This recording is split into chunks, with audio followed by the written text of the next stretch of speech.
Good morning, students.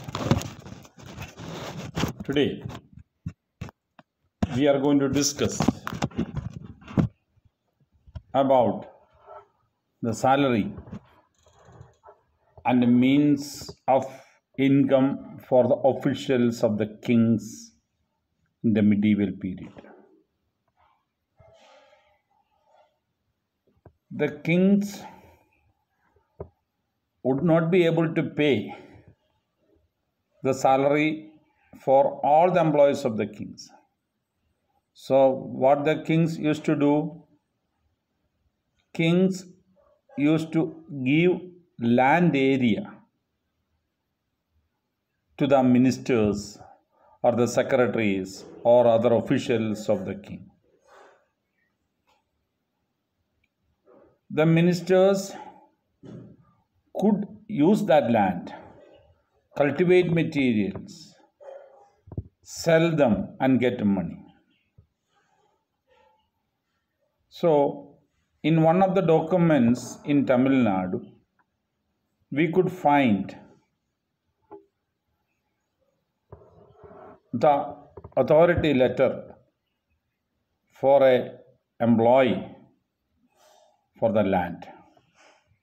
So the letter, the document tells that the boundaries of that person, of his property, is demarcated by earthen embankments. Earthen embankment means, you put the soil together and make bud like area, so that water from one area to another area would not go. So that kind of embankment, that is embankment, earthen embankments.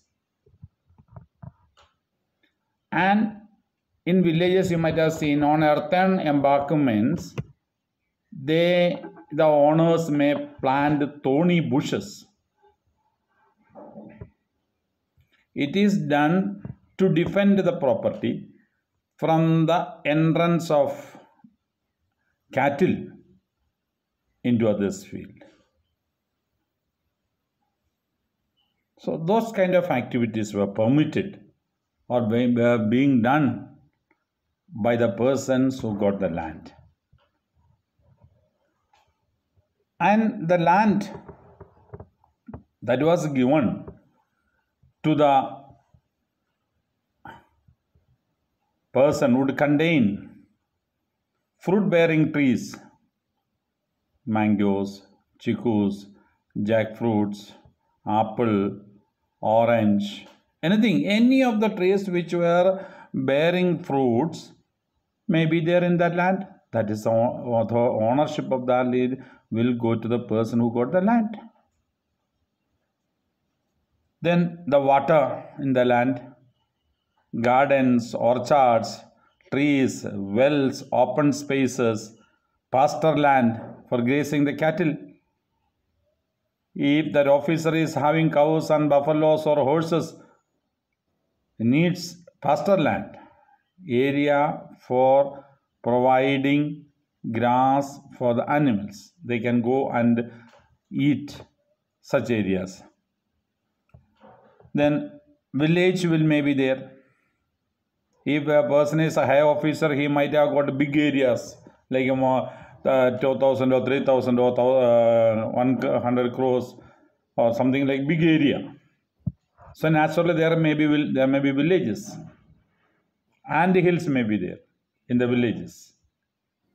And hills, soil is there, beautiful soil. That soil can be used for construction because in that soil there will be no piece of stones. Ants construct beautiful houses for them. If you compare the houses we have built, our houses are smaller in the size when you compare the size of ant hills. Ants are very small. So the houses which you might have seen if you go to Tumkur, those areas, we can see so many ant hills on the way if you travel.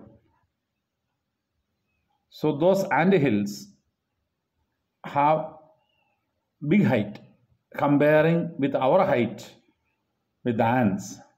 The buildings are so high. So those ant hills are the property of the person who got the land. Platforms may be there, means raised up land that may be there. Canals, ditches, rivers, silt-laden land. You know what is silt? The soil that is brought by the rivers during the rainy season. You know, raining season, the muddy water comes. It becomes muddy because it is mixed with water, with soil. Those soil will be accumulated on the banks of the rivers. So that soil is called silt. So silt laden. So the land near to the rivers, banks of the rivers, will be given to that person who got the land. And it is very good for agriculture. So that is a land, silt laden land. You have it. Granaries, because granaries are needed to store rice, wheat, jowar, anything. The storehouses, storerooms, we can say. Granaries will be there. There he can store. So that will be ownership of that granaries would be the person who got the land. Fish ponds will be there. Beehives, if he wants to drink honey, he can go to get from beehives. Honeybees, they make a hive on a tree, you might have seen hanging. So beehives would be there. So and then deep lakes, sometimes a big area will be there with the lake. That is also given to that person. Then it is written what all things he can do with the land that is given to him. He can collect the taxes. You see, it is already written there. He is having the permission to have village in his area, villages. So naturally, from the villages, he is entitled to collect taxes. And if fine is imposed on one person in the village, that fine will go to that officer, not to the government, not to the king. If somebody has done a mistake, for that fine is imposed, that fine will go to that officer who is serving under the king, not to the king. Then this person can collect tax on bitter leaves. You know, those who people, many of you may be fond of eating bitter leaves after having food. So you purchase those things and eat. You know, they put lime on the bitter leaves and eat. When we put inside, it is green, but when we spit it out, it's a red color material comes out. So bitter leaves, one of the important items people use at that time. So that there was a tax on that, and the tax should be paid to the person who is the owner of the land, or who is given the land by the king. Then woven cloth, somebody wants to wear beautiful cloth, attractive cloth, that cloth, there also tax is there for the cloth, that also that person can collect. And vehicles, don't think vehicle, car, bus, jeep, nothing. At that time, there may be bullock carts, horse carts, etc. From all those vehicles, he can collect taxes. He was permitted to have it. He can build large rooms, multi-story buildings, 10, 20 story, whatever he wants size, he could. And he could use bricks, means permanent building he can construct. Baked bricks. Baked bricks were utilized to construct buildings.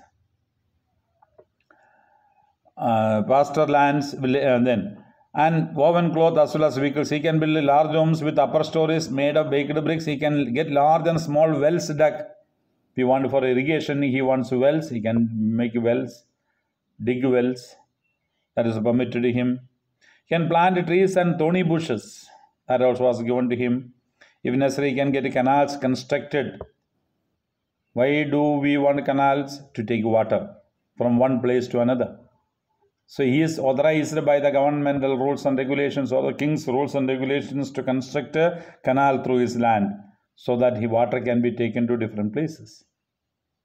So it was his right to construct canals. He should ensure, but one condition was there when the land was given: the water should not be wasted. It should be properly utilized by the person.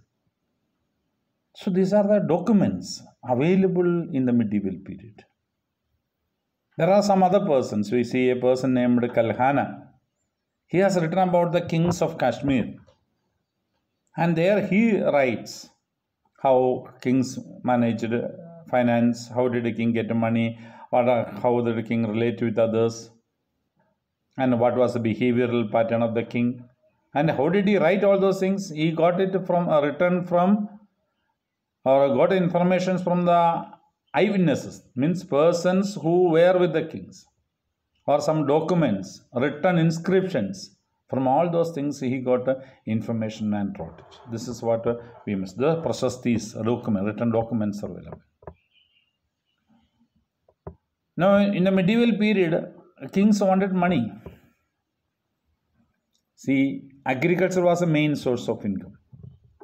So the kings who were getting income from agriculture sometimes may make with gold, ornaments and all those things, they preserve it.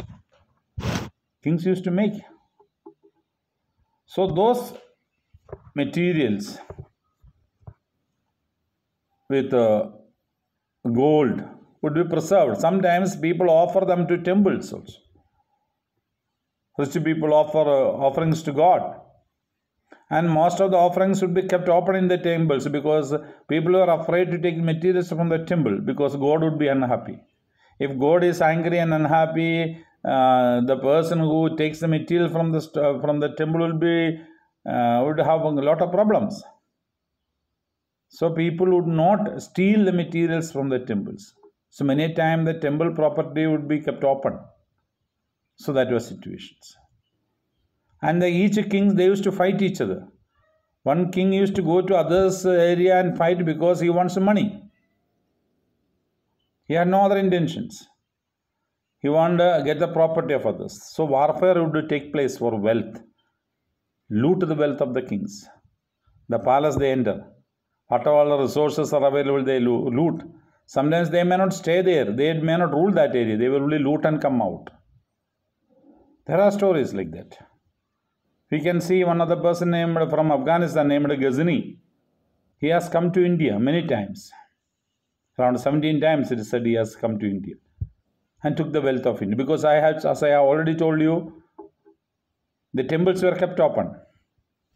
Gold and ornaments, resources were left in the temples. So those resources he came and looted because he was not concerned about the gods. So he came and looted. Like that many times it has happened. One of the most important stealing place for him was Somanath temple in Gujarat. Present Somanath temple is located in the beach itself. Old temple is little away from the beach. A small temple. A small building was there. So naturally the offerings were kept inside the temple. So he used to come and loot all those things. So once he loots and goes, the king and the surrounding people may not expect next year he will come. But he would come next year also and loot and go. Like that many times used to happen.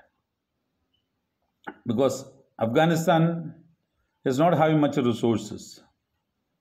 Now also you know, Taliban has taken over Afghanistan. There are no much resources. It's a hilly area.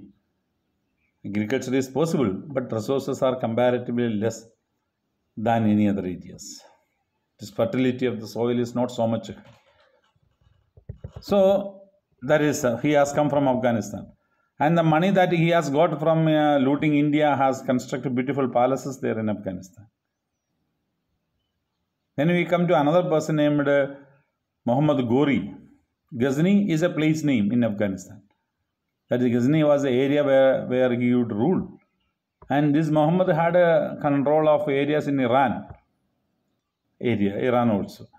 Iran is a neighboring country to Afghanistan. Then another person that we see, we have gone through is our Muhammad Ghori. He had come to India in 1191 and 92. 1191 he was defeated by Prithviraj Chauhan. So he went back. After 1 year he came with a more strong army and defeated Prithviraj Chauhan. And that is the starting period of the Afghan rulers in India. He went back. On the way back, he was killed. Muhammad Ghori. When he went back, he had given the power of ruling India to his general named Qutbuddin Aibak. So from that period onwards, we can see that Qutbuddin Aibak is ruling in India. So that is the administrations. Warfare for wealth. We can see in India itself an important place named Kanuj. Kanuj is in UP. It's a fertile area. And a land area between Ganga, Yamuna rivers. Fertile area. So all the rulers in India wanted to have control of that area because they could get plenty of resources and wealth from that area. Because agriculture was the most important means of income for the kings. So mainly it was under the control of the Gurujwara Pratihara kings who were in Malwa area, that is Madhya Pradesh and Rajasthan, including some areas of Gujarat. So that area was the area ruled by Gurujwara Pratihara kings. They attacked and they controlled Kanuj for some time. But the Rashtrakuta kings in Karnataka area wanted to gain control, wanted to have control of Kanuj, attacked. Gurujwara Pratiharas were defeated. After some time, then the Palas who were in Bengal thought, okay, it also will try, and it could defeat this Rashtrakutas. Again, Gurujwara Pratiharas defeated Palas. So the struggle between these three kingdoms to capture or how to have control on Kanuj, we call it a tripartite struggle. Three parties, that is Gurujwara Pratiharas, Rashtrakutas and Palas to have control of Kanuj. We call it tripartite. So the struggle, the fight was entirely for wealth because Kanuj was very good fertile land. The kings had no other desire in the fight. Fought to get wealth. That is a Gurujwara Pratiharas. That is what we must understand. So the kings of India could attack, and tomorrow we will deal with the Cholas. Thank you very much.